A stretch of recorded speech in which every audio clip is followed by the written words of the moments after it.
अच्छा बच्चे, तो नेक्स्ट टॉपिक में स्टार्ट कर रहा हूँ। ये है आपका डेटा कलेक्शन। एक मिनट बच्चे, ये है आपका data collection, processing and analysis. ठीक है। तो इसमें क्या होता है कि आप डेटा कलेक्शन, प्रोसेसिंग और एनालिसिस के डिफरेंट जो है वो आप मेथड्स को स्टडी करते हैं। ठीक है। सबसे पहले आ जाते हैं डेटा कलेक्शन के लिए। ठीक है। तो डेटा कलेक्शन क्या होता है? ठीक है। Data collection, there are two types of data. पढ़ा बता चुका हूं मैं आपको। सबसे पहले होता है प्राइमरी डेटा। प्राइमरी डेटा क्या होता है? एक फ्रेश होता है, collected for first time and original in characters. ठीक है। जो आप फर्स्ट टाइम कलेक्ट किया होता है आप लोगों ने। ठीक है। और फर्स्ट टाइम आप स्टडी कर रहे होते हैं, जस्ट लाइक आपको मैंने एक काम करवाया। ठीक है। किसी डिजीज वगैरह के बारे में, या किसी के लिए मीडिया बनवाया, मीडियम पे आपको ग्रो करवाया, और आपने जो है उसकी लेंथ वगैरह ले ली, या उसमें जो है आपने जिस तरह मैंने आपको काम दिया हुआ था। ठीक है। तो वो आपके पास क्या है? वो आपके पास प्राइमरी डेटा है। हर किसी के पास वेरिएशन आएगी, हर किसी के पास डेटा के अंदर जो है वो चेंज होगा। ठीक है। तो ये क्या कहलाता है? Primary data. ठीक है। तो प्राइमरी डेटा कहाँ किस पे बेस करता है? एक्सपेरिमेंट पे बेस करता है, ऑब्जर्वेशंस इन रिसर्च। ठीक है। तो ये सारा डेटा किस चीज में बेस करता है? ऑब्जर्वेशंस पे और एक्सपेरिमेंट्स पे करता है। यानी कि जो आप प्राइमरी एक्सपेरिमेंट्स करते हैं, इस पे ये डेटा बेस करता है। सही है बच्चे, आगे चलते हैं। अच्छा, इसमें देर आर अब इसमें प्राइमरी मेथड्स के अंदर, डेटा के अंदर तीन टाइप्स हैं। ठीक है। कौन कौन सी टाइप्स है वो मैं आपको बताता हूँ। सबसे पहले आप प्राइमरी डेटा समझ लें। वंस अगेन मैं रिपीट कर रहा हूँ। प्राइमरी डेटा जो फ्रेश होता है, फर्स्ट टाइम कलेक्टेड होता है, जो एक्सपेरिमेंट बेस पे होता है, तो वो प्राइमरी डेटा कहलाता है। इसके बाद आ जाती है ऑब्जर्वेशन मेथड। ठीक है।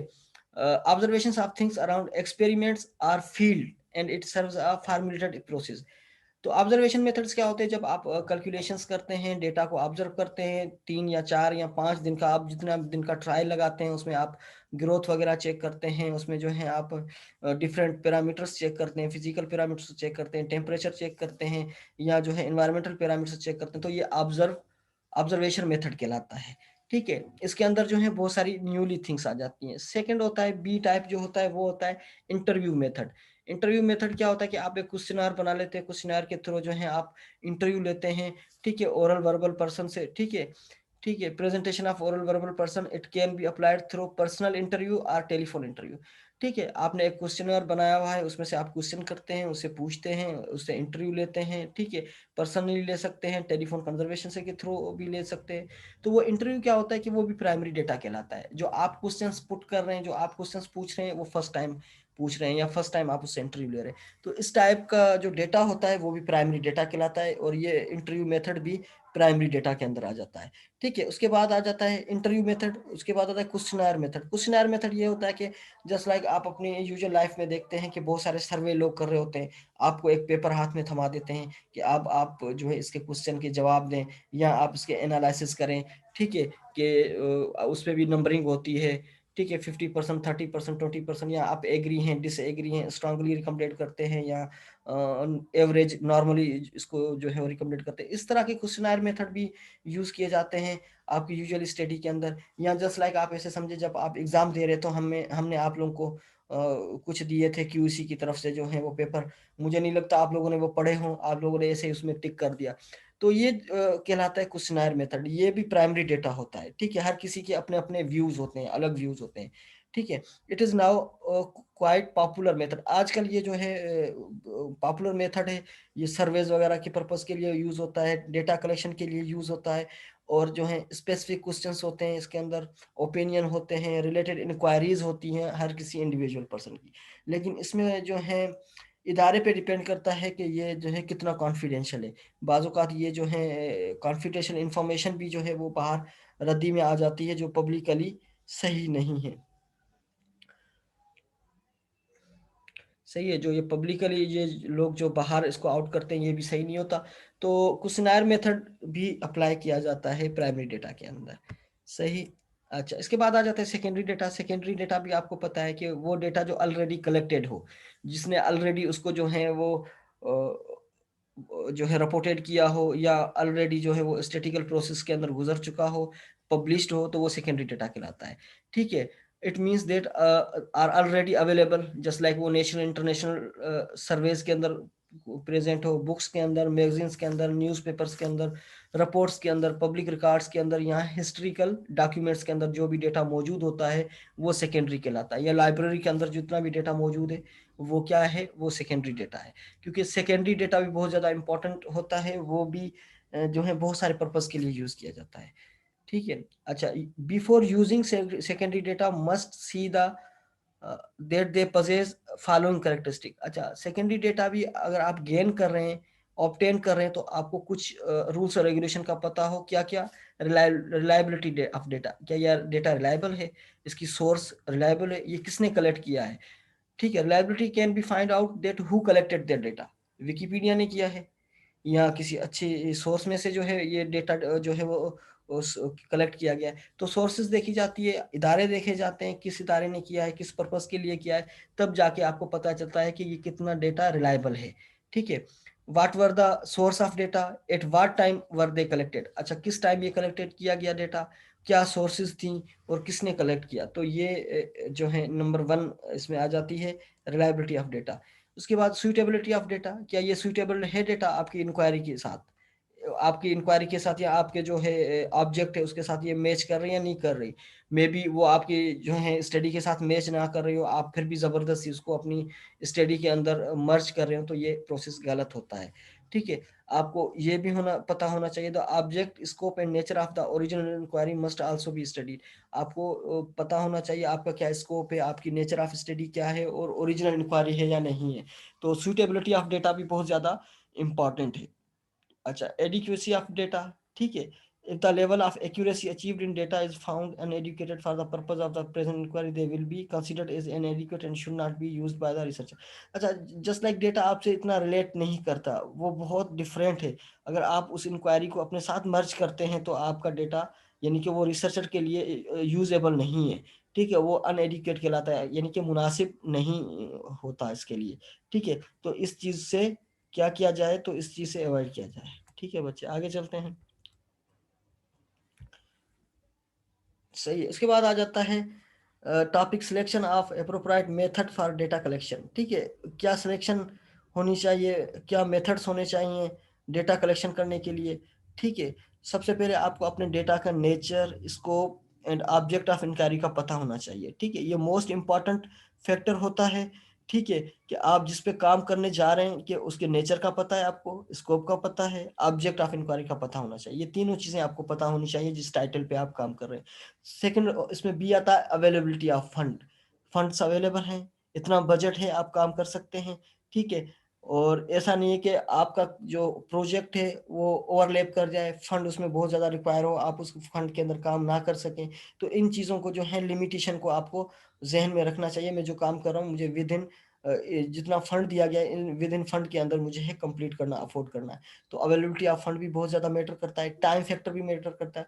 जस्ट लाइक आपको 3 साल दिए गए हैं और आपने काम को इतना ज्यादा फैला दिया है कि वो 4 या 5 साल रिक्वायर हो रहे हैं, तो ये भी फेल्यूर होता है काम का। ठीक है। तो टाइम फैक्टर बहुत ज्यादा इंपॉर्टेंट होता है। कंस्ट्रक्शंस का जितना भी काम होता है, जितने बड़े बड़े प्रोजेक्ट होते हैं, वो इस बात पे फेल्यूर होते हैं क्योंकि वो उनको एक्स्ट्रा टाइम लग जाता है। ठीक है। अच्छा, प्रिसिशन रिक्वायर्ड ये होता है कि आपने लिमिटेशन के अंदर काम किया और टाइम के अंदर जो है आपने जितना भी ज़रूरी काम था वो किया या नहीं किया। तो ये सारी चीज़ें, चारों चीज़ें किसके अंदर आ जाती हैं, आपके डेटा कलेक्शन के अंदर आ जाती हैं। और आप डेटा कलेक्ट करते हैं तो इन चारों चीज़ों को जहन में रखते हैं। इसके बाद आ जाता है प्रोसेसिंग ऑफ डेटा। आप डेटा को किस तरह प्रोसेस करते हैं। डेटा जब आपको मिल जाता है, आपको टेबुलेशन फॉर्म के अंदर मिल गया या आपको किसी और फॉर्म के अंदर मिल गया, तो आप अब उसको क्या करेंगे। सबसे पहले आप डेटा के अंदर एडिटिंग करते हैं। ठीक है। जस्ट लाइक आपने डेटा कहाँ किया, कलेक्ट तो कर लिया, उसको एडिट किस तरह करेंगे। मे बी रॉ डेटा हो, आप उसको असेंडिंग ऑर्डर में ले आए। ठीक है। उसके बाद उसको क्लासीफाई करें। ठीक है। उसके बाद उसमें जो है टेबल्स के अंदर और चीजें एडिट करें। तो सबसे पहले आ जाता है एडिटिंग। ठीक है। Editing of data is process of observing the collected raw data. तो रॉ डेटा को जितने भी आपके एरर्स होते हैं, ओमिशंस होती हैं, गलतियां होती हैं, उसको आप क्या करते हैं, एडिट करते हैं। ठीक है। तो रॉ डेटा कंप्लीटली आप जो है उसको रिप्रेजेंट नहीं करते हैं, रॉ डेटा को आप जो है समराइज करते हैं, समराइज करके उसकी जो गलतियां होती हैं या जो एरर्स होते हैं उसको सेट करते हैं। तो ये एडिटिंग कहा जाता है। एडिटिंग के अंदर आप टेबुलेशन भी करते हैं, एडिटिंग के अंदर आप जो है ग्राफिकल रिप्रेजेंटेशन भी करते हैं। Field editing. ठीक है। फील्ड एडिटिंग क्या होता है, रिव्यू ऑफ रिपोर्टिंग फॉर्म्स और एक्सपेरिमेंट्स बाय इन्वेस्टिगेटर्स और सुपरवाइजर फॉर एडिटिंग। जब आप ने जो है डेटा को एडिट करके लिख लिया, टेबल्स बना ली या कुछ अपने तरफ से टेबल बना ली, तो वो आप क्या करते हैं, वो रिपोर्ट या वो टेबल आप किसको देते हैं, अपने इन्वेस्टिगेटर को देते हैं या सुपरवाइजर को देते हैं। तो वो क्या करता है, वो कुछ चीज़ें उसमें एडिट करता है, बोले ये कॉलम में नहीं, ये रो में आना चाहिए, ये रो में नहीं, ये कॉलम में होना चाहिए, या इस टेबल में और एडिट करें, इसके अंदर टेम्परेचर को भी ले आए, इसके अंदर पीएच को भी ले आए। तो इस तरह की जो एडिटिंग होती है वो फील्ड एडिटिंग कहलाती है। फील्ड एडिटिंग यानी कि वो सुपरवाइजर या इन्वेस्टिगेटर जो होता है वो एडिटिंग करता है। उसके बाद सेकंड जो एडिटिंग का पार्ट है वो है सेंट्रल एडिटिंग। ठीक है, सेंट्रल एडिटिंग कब होती है, जब फाइनल रिपोर्ट होके हम भेजते हैं, एवोल्यूशन के लिए भेजते हैं या इसको पब्लिश करने के लिए भेजते हैं, तब क्या होता है कि वो एडिटर या एक्सपर्ट जो पब्लिश करने जा रहे होते हैं वो एक फाइनल एडिटिंग करते हैं कि इसका कैप्शन चेंज कर दें, इस टेबल को थोड़ा सा यूं कर दें, इस तरह चेंज कर दें, टेम्परेचर पहले आ जाए, पीएच बाद में आ जाए। यानी कि इस तरह की जो लास्ट चेंजिंग होती है जो सेंट्रल एडिटिंग कहलाती है, वो एडिटर्स एक्सपर्ट्स करते हैं जो पब्लिश हो रही होती है या कहीं पे फाइनलाइज होके पब्लिश होने जा रही होती है, तब जो एडिटिंग होती है वो सेंट्रल एडिटिंग कहलाती है। सही है बच्चे? अच्छा, उसके बाद आ जाता है, एक मिनट बच्चे, अच्छा इसके बाद आ जाता है कोडिंग।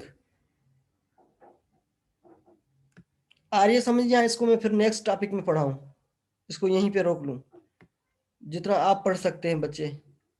मैं तो पढ़ा दूंगा, मेरे ख्याल है मैं आपको जल्दी जल्दी में पढ़ा दूंगा, लेकिन आप क्या समझ रहे हैं, मैं आगे पढ़ाऊं या यहीं पे इसको छोड़ूं? सर यहीं पे स्टॉप कर दें इसको। अच्छा बच्चे सही है, मैं यहीं पे स्टॉप कर देता हूं। अगर आपको कोई स्लाइड जो है इसमें से प्रोसेसिंग ऑफ डेटा में या एनालिसिस जो है, सॉरी, कलेक्शन ऑफ डेटा के अंदर समझ में नहीं आई, डेटा कलेक्शन के अंदर, तो आप पूछ सकते हैं। अभी सर आपको एडिक्वेंसी बता दें। एक minute, adequacy of data, adequacy of data में क्या होता है कि आपने जो इंक्वायरी की है, जो आपने काम किया है, तो क्या वो एक्यूरेट है, क्या वो एक्यूरेसी में है, या वो उससे रिलेटेड है या रिलेटेड नहीं है, जो उसमें बहुत ज़्यादा डिफरेंस है, तो वो जो है एडिक्यूसी के अंदर आ जाता है। ठीक है, एडिक्यूसी क्या मायने होते हैं आप लोगों को सबको पता भी है।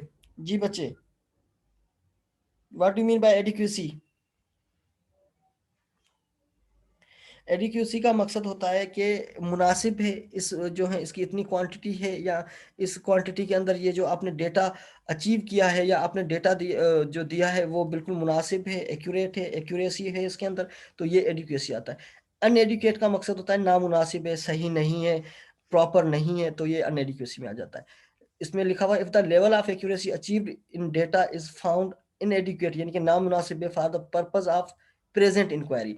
आपका आपने डेटा जो अचीव किया है या जो आपने चीज़ें अचीव की हैं, लेकिन वो आपके काम से रिलेटेड नहीं है, या प्रेजेंट जो आप काम करें इसमें रिलेटेड नहीं है, तो वो क्या समझा जाता है, वो बेकार समझी जाती हैं चीज़ें, यूजलेस समझी जाती हैं, और उसको अनएडुकेट यानी कि नामुनासिब समझा जाता है।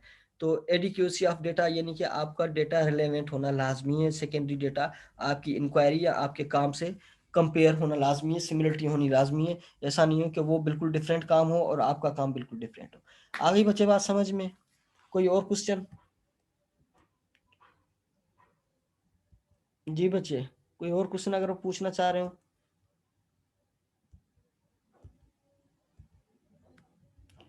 इस स्लाइड के अंदर जो मैंने 2-3 स्लाइड्स पढ़ाई हैं,